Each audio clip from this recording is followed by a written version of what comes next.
Olá, bom dia. No domingo passado, o Brasil foi às urnas para decidir seus representantes na presidência, no governo do Estado, no Senado, na Câmara dos Deputados e Assembleias Legislativas Estaduais. Mas o que nos chama a atenção é o alto índice de abstenções e de votos brancos e nulos. Além do segundo turno para a presidência da República, aqui no Rio Grande do Norte, teremos disputa pelo governo do Estado. Será que esses índices vão se repetir para o segundo turno? O Diálogo Rural de hoje vai falar sobre o assunto, com a presença do professor doutor do Departamento de Ciências Sociais da UFRN, Homero Costa. E contamos ainda com a presença e a participação de José Rebouças, que é coordenador-geral do Sinteste-RN. Bom dia, professor. Bom dia, Rebouças. Bom dia. Bom dia. Professor, realmente o que eu coloquei na abertura, votos nulos, abstenções e votos em branco. Houve assim, essa surpresa muito grande, até para os dirigentes aqui no local do Tribunal Regional Eleitoral. Esses 17% de abstenções aqui no Rio Grande do Norte, o que ele representa? O eleitorado já não mais acredita no sistema eleitoral e nos políticos que aí estão?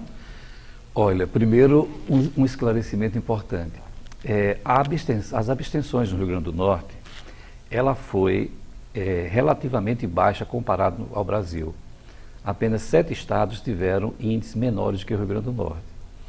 E o Rio Grande do Norte teve um índice menor do que 19 estados brasileiros. Então, o problema das eleições do Rio Grande do Norte foram os votos nulos para governador. A abstenção está perfeitamente dentro da média desde 1994. 94, 98, 2002, 2006, 2010, 2014. Essa faixa entre 16% e 19%. Não só para as eleições estaduais, o Rio Grande do Norte tem nesse período uma média, ele está dentro da média nacional, né, tem estados com índices muito maiores, Maranhão, Alagoas. O Rio Grande do Norte, nessas eleições em particular, o que chamou a atenção foram os votos nulos para governador, porque para deputados federais foi a metade. Então, se você olhar só os dados, em relação aos votos em branco, São Paulo, Minas Gerais, Santa Catarina, Alagoas tiveram votos brancos maiores do que o Rio Grande do Norte. Quando se remete a votos nulos, aí sim, o índice de 16,92%, seguido de 2 estados que tiveram índices próximos, mais ou menos, que foi o caso de Alagoas e Sergipe, no Nordeste, que tiveram índices acima de 12%, e São Paulo com um índice de 9,23%. Mas se você considerar o universo eleitoral de São Paulo, esses 9,23% é maior do que o eleitorado do Rio Grande do Norte. Ou seja, 2.374.000, o eleitorado do Rio Grande do Norte é um pouco menor. O eleitorado, se você somar isso também aos votos brancos, nulos e abstenções, São Paulo chegou a um índice muito alto. O Rio de Janeiro, por exemplo, o Rio Grande do Norte, se você somar brancos, nulos e abstenções, dá acima de 40%, o maior índice nacional. Seguido de Alagoas e Bahia, com índice acima de 39%. Mas se você pegar o índice da Bahia, 39%, equivale quase ao eleitorado do Rio Grande do Norte. Ou seja, na Bahia, por exemplo, o índice, o somatório foi maior do que os votos dados para o governo eleito no primeiro turno, Rui Costa. Então, esses índices, eles são históricos, o Rio Grande do Norte, portanto, ele não está acima da média nacional, está, inclusive, nessas eleições abaixo da média. E o problema foi a questão do voto nulo. Aí você pode discutir por que esse voto nulo, né? O que é que isso significa. Certamente, se uma parte do eleitorado vota para deputado estadual, deputado federal e não vota para governador, o problema está nas opções para governador para esse eleitorado. Ou seja, foi convencido por alguma forma, ou a decisão do voto ela é complexa, mas ou com esse voto, enfim, convencido por questões financeiras, por promessas eleitorais, por dinheiro, por algum motivo, mas não escolheu para governador. Professor, mas um país onde a lei obriga as pessoas a votar, onde as concessões dos veículos de comunicação, como rádio e TV, são concessões públicas, os candidatos têm um horário gratuito para veicular a sua propaganda, é permitida a panfletagem, é permitido uma série de coisas para que os candidatos mostrem suas plataformas. Esses índices de abstenção, votos nulos em brancos, isso não representa um enfraquecimento na democracia burguesa brasileira? Uma democracia representativa, sim, porque eu estou falando que esses índices são altos nas eleições de 94, só vou dar um exemplo, no Rio Grande do Norte, O somatório das abstenções nulos e brancos foi maior do que os votos dados para Garibaldi. Em 98 também, e ele foi eleito em primeiro turno.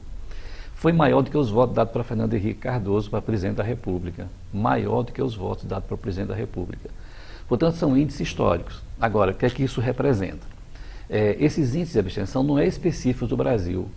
O problema do Brasil é que esses índices são altos com o voto obrigatório. Ou seja, apesar do voto obrigatório, você tem um percentual em torno de 1/3, mais ou menos, do eleitorado que não acredita nos partidos, nos políticos, né?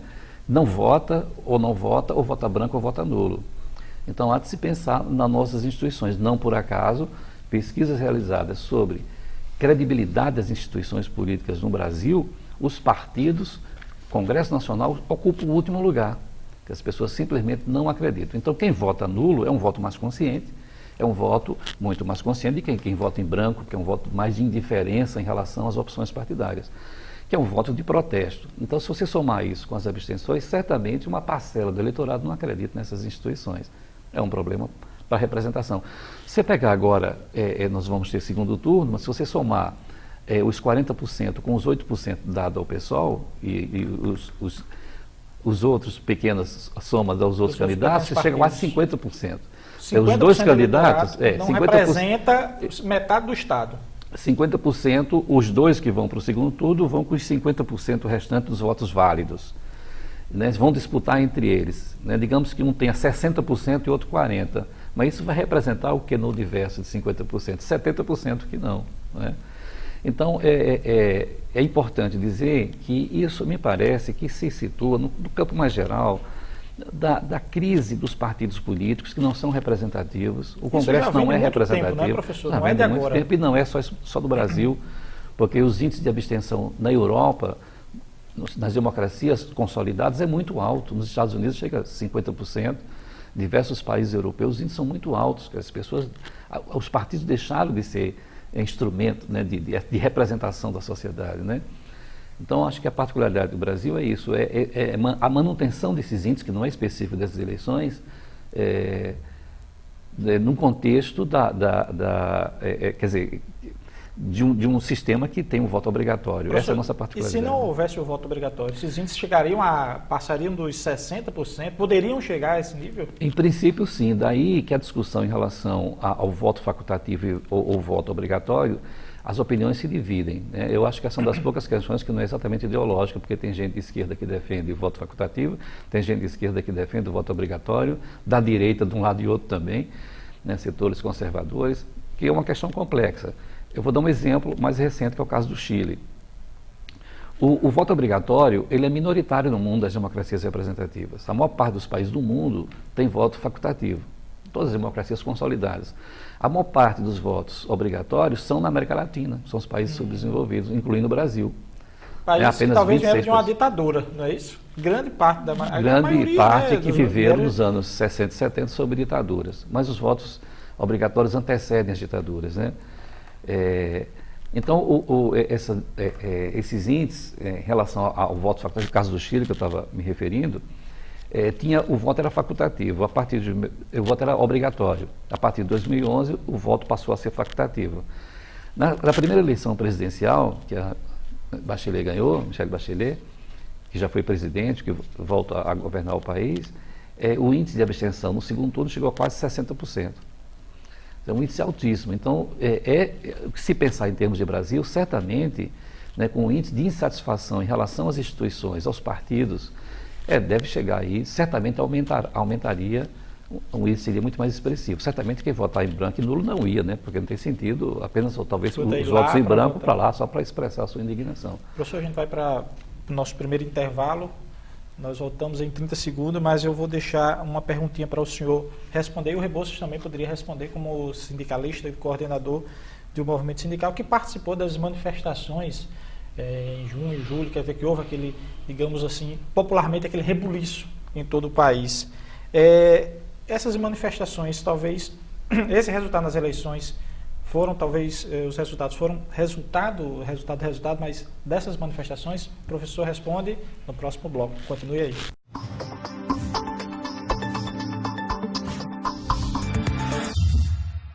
Voltamos com o programa Diálogo Plural de hoje, que conversa sobre o alto índice de abstenções, votos brancos e nulos, nesse primeiro turno das eleições. Contamos com a presença do professor doutor do Departamento de Ciências Sociais da UFRN, Homero Costa, e com a participação de José Rebouças, que é coordenador geral do Sinteste-RN.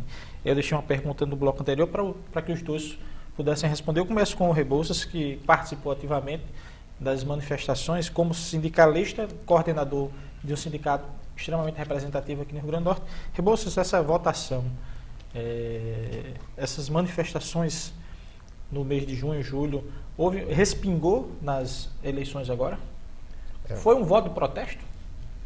Apareceram muitos votos de protesto. Agora, as manifestações, como foram chamadas jornadas de junho do ano passado, elas não conseguiram transferir aquela indignação, aquela pauta de reivindicações, que era baixar o valor das passagens dos ônibus, onde o movimento estudantil e a juventude começou a ir às ruas, inclusive aqui em Natal, reivindicando essa bandeira. Saúde, educação, segurança. Então foram os pontos principais de reivindicações que provocou aquelas manifestações. Em todo o país foram milhares nas ruas. Os enfrentamentos com a repressão do governo federal e dos governos estaduais, mas que isso não repercutiu decisivamente agora nas eleições. Inclusive no Facebook, muitas pessoas postaram de forma graciosa um quadro onde dizia em junho os leões. Agora, em outubro, pessoas que não pensaram direito e colocaram o símbolo de um animal que não raciocina. Então, isso mostra que não houve essa transferência. Nós estamos pesquisando, estamos estudando, discutindo, debatendo no movimento sindical o porquê. E encontramos algumas respostas prováveis, que é a falta de consciência política das massas. Né? Aquelas mesmas massas que nas ruas reivindicaram aquilo, agora votaram naqueles que... Eles foram contra naquela época. Exatamente, que foram contra e que atacam a educação, que sucateiam a saúde pública, que não garanta a segurança pública para os moradores. Então, os que representam a falta daquilo, da jornada de junho, eles foram eleitos e tem mais os mais votados. Como é que se explica isso? Então, inclusive a ciência social, a política deve explicar. Professor, houve esse lapso temporal de um ano, e dizem muito que o brasileiro tem a memória curta. Né? A gente vê vários políticos nacionalmente condenados que mostraram que aí estão um cenário político normalmente sendo votados e muito bem votados nos seus estados. Esse lapso de um ano e mais ou menos um ano e alguma coisa, alguns meses, fez com que o povo se acalmasse. E outra, as manifestações pressionaram o Congresso, muito bem que o senhor coloca, pressionaram o Congresso e foi uma votação muito rápida lá, que desaprovaram muitos projetos. O que foi acontecer, professor? Olha, essa questão das manifestações é uma variedade, porque você tinha aí desde setores anarquistas a neonazistas nas ruas, né? Havia um sentimento antipartidário, né? Antipolíticos, tanto é que houve rejeições, né, de ruas, a presença de partidos de esquerda, inclusive, como o PSOL, o PSTU, militantes que foram agredidos nas ruas, quer dizer, não queremos vocês perto da gente. Ocorre que, onde estão esses manifestantes um ano depois? As urnas mostraram que o Congresso, a representação nos parlamentos, se mantiveram iguais ou piores do que estavam. O Congresso Nacional eleito, ele é mais conservador do que o atual. Né? Houve ampliação de bancadas, como a bancada evangélica, por exemplo, que aumentou seu número. Houve uma diminuição dos partidos mais progressistas, no caso o PT diminuiu sua bancada.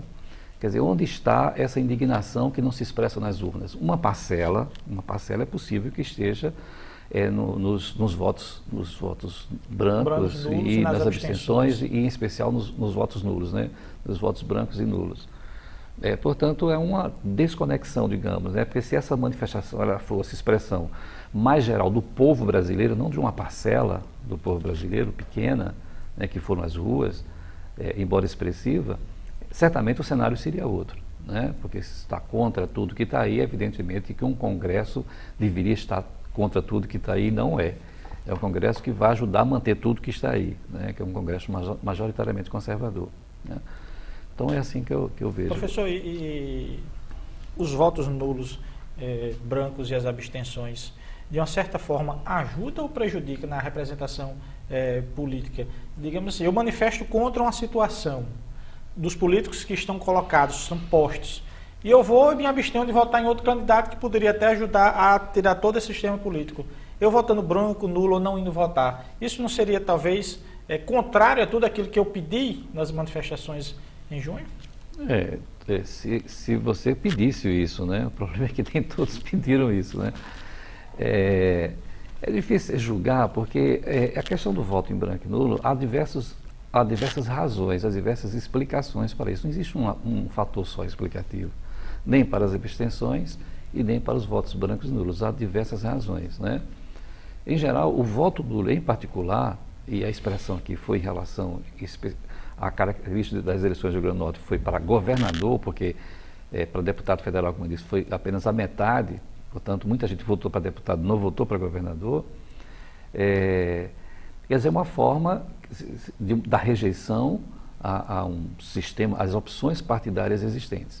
Agora, você pode pensar que consequência isso pode ter, né? No segundo turno, por exemplo, entre duas candidaturas e você não ter opção nenhuma para votar e continuar votando no outro. Aliás, se você considerar o histórico, eu não estou dizendo que isso vai acontecer, estou dizendo que o histórico das eleições anteriores é que há um aumento no segundo turno das abstenções e às vezes uma diminuição dos brancos e nulos. Então não sei se isso vai se repetir agora. Quem votou nulo, em função das duas opções, vão ficar com a menos ruim, né? Enfim, tende a votar talvez nessa menos ruim.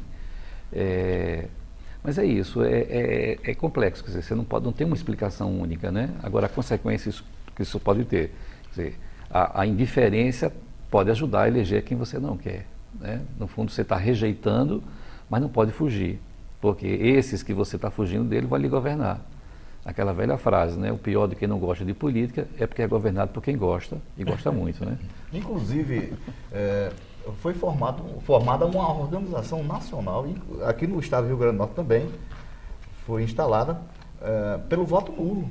Uhum. Ou seja, um comitê em defesa do voto nulo, uhum. onde os organizadores colocaram claramente, na ausência de um programa socialista e revolucionário que atenda minimamente às necessidades da maioria dos trabalhadores, uhum. não acreditem no candidato A nem no candidato B, vote nulo, programático, ou seja, construa esse organismo socialista. Como é que o senhor vê isso? Esses certamente vão manter no segundo turno, a minha postura, né? Mas não creio que todos que votaram nulo pensem desse jeito, né? Certamente talvez minoria entre os que votaram nulo. Isso não foi só aqui, isso foi no plano nacional, setores anarquistas, não só partidos revolucionários, né? Mas setores anarquistas e pessoas que não são nem anarquistas nem revolucionários que também anularam o voto porque simplesmente não acreditam. E talvez essas que não estão vinculados a esse tipo de organizações, considerando que os anarquistas não têm organização, mas enfim, que não seja anarquista, é possível que mude esse seu voto em relação ao segundo turno. Mas eu acho que o decisivo, no caso específico do segundo turno aqui, no plano nacional, é em relação à opção dos candidatos que ficarem, no caso, em terceiro lugar, né? No caso, Marina, o PSB, não a posição pessoal dela, mas os que votaram nela, né, que vai se dividir entre os candidatos, porque ela não é dona dos 20 milhões de votos que ela teve. Então, certamente, mesmo que a direção tome uma posição, as pessoas têm todo o direito de votar em quem eles quiserem.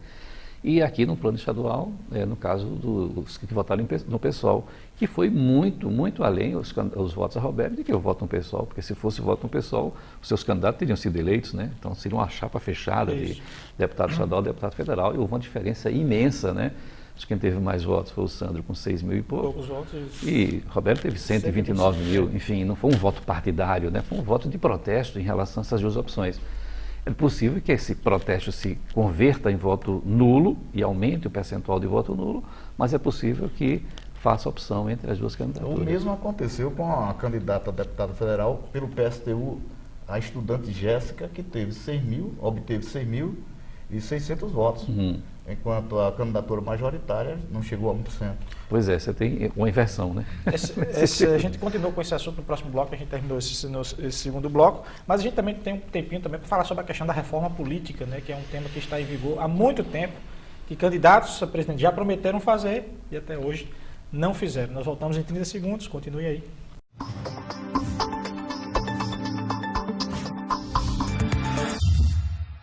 Estamos de volta com o Diálogo Plural de hoje, que conversa sobre o alto índice de abstenções, votos brancos e nulos nesse primeiro turno das eleições.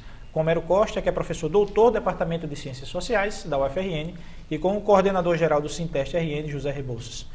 Professor, o sistema político, houve um plebiscito, agora 7 de setembro, né, digamos, não mais tanto representativo, o dia da independência, para mostrar talvez que queira se reformular, ter uma independência na questão dessa reforma política.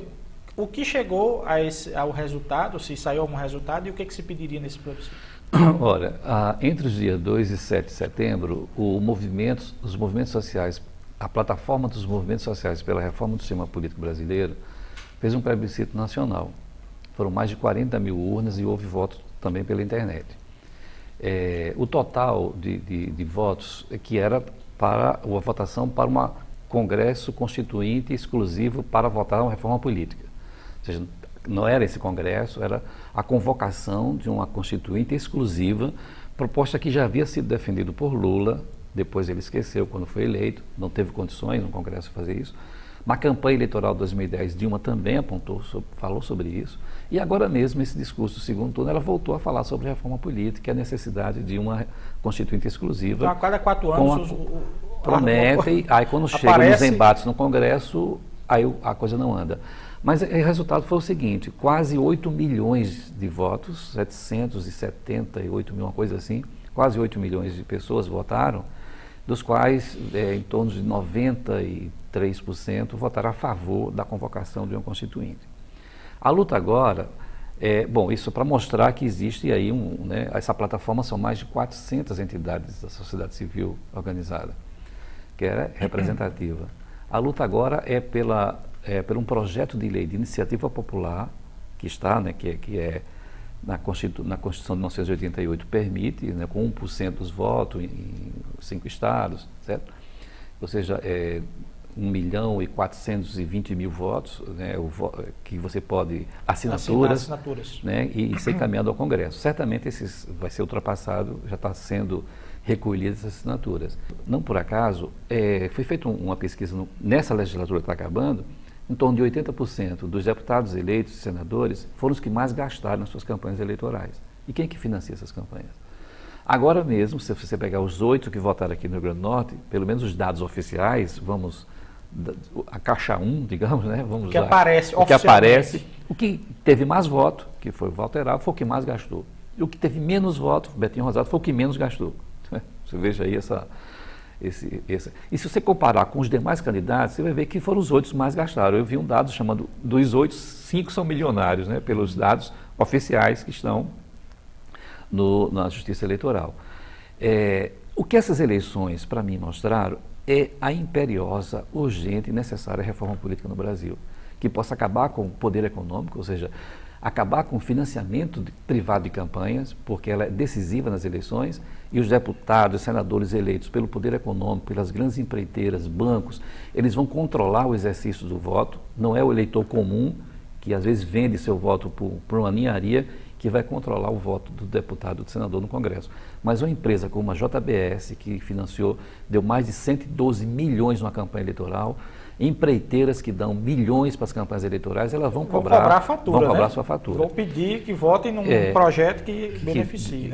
Isso entre outros, porque as coligações é outra, você tem coligações sem nenhuma lógica, sem nenhuma coerência partidos programática. Antagônicos que se juntam para... que eram adversários nas eleições de 2012, agora estão juntos, na próxima ninguém sabe, Ou seja, não tem um mínimo de coerência, precisa acabar com as legendas de aluguel, que sobrevive com fundo partidário, então acabar com dinheiro de fundo partidário para legendas que são, a maioria das vezes, picaretagens, legendas de aluguel, que ficam negociando espaços, as coligações em troca de cargos e dinheiro, para compor amplas coligações para dar mais espaço no horário eleitoral.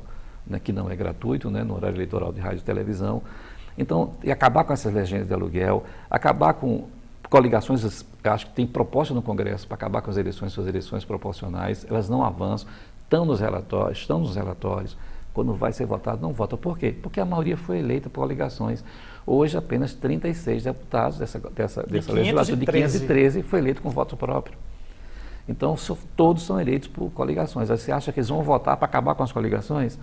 Foram eleitos com dinheiro do poder econômico. Não estou falando que todos, mas uma parcela significativa, eu creio que é a maioria. Eles vão votar para acabar com o financiamento privado de campanha? Claro. Professor, que não, né? Uma reforma política com esses pontos, sob um modo de produção, como é o modo de produção no Brasil, o modo de produção capitalista, o senhor acredita que essa reforma política, dentro do modo de produção, vai resolver esses problemas?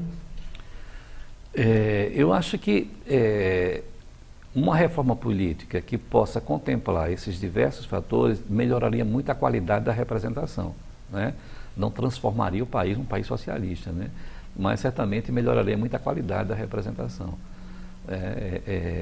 Você tem um financiamento público de campanha e com a justiça eleitoral equipada, inclusive, para, né, combater as desigualdades, porque é um processo eleitoral no Brasil. Como é que você pode falar de democracia no Brasil, no qual o voto se transforma numa mercadoria? Então, como é que você pode considerar democrático um sistema no qual o voto é uma mercadoria, não é um exercício consciente de cidadania, né? Então, eu acho que uma reforma, ela não transformaria o país, né? Eu acho que o objetivo não é fazer uma revolução, né? Mas pelo menos, né, ter uma democracia representativa burguesa, né, digamos, mas em condições bem melhores do que as que nós estamos, porque o processo eleitoral é muito desigual, o poder econômico é decisivo, enfim, as distorções da representação, melhorar, né, essa questão das distorções da representação, enfim, são muitas questões que estão presentes na sociedade brasileira que precisam ser mudadas. Professor, nós temos um minutinho para encerrar nosso... Passa muito rápido, falando sobre política. 30 segundos aí para as suas considerações, aí o que o senhor acha aí do segundo turno? Aqui ou nacional? Nos dois, rapidamente. 15 segundos, 15 segundos. É muito rápido, mas... Em ambos bastante difíceis, ambos bastante difíceis. Tanto no plano local, eu acho que é uma ascensão de Robson no final, como ocorreu com Aécio no presidencial, coloca problemas para ambos, né? Vai ser difícil para os dois, tanto aqui para os dois candidatos, como no plano nacional para os dois candidatos. Agora, cujo resultado eu não sei, porque se eu adivinhasse, eu ia ganhar um bom dinheiro com isso. E jogando 6 números na Mega Sena, o senhor já estava milionário. Professor Homero Costa, professor doutor do Departamento de Ciências Sociais, obrigado pela sua presença aqui no Diálogo Plural. Tá, muito obrigado. Prazer. José Rebouças, coordenador-geral do Sinteste RN, obrigado também pela sua presença aqui no Diálogo Plural. Nós é quem agradecemos. Se você quiser mais informações sobre o Diálogo Plural, acompanhe as atualizações no nosso Twitter, que é o @SintesteRN, e no nosso site, que é o www.sintesterrn.org.br, ou na nossa página do Facebook, que é o facebook.com/SintesteRN. Até o próximo domingo.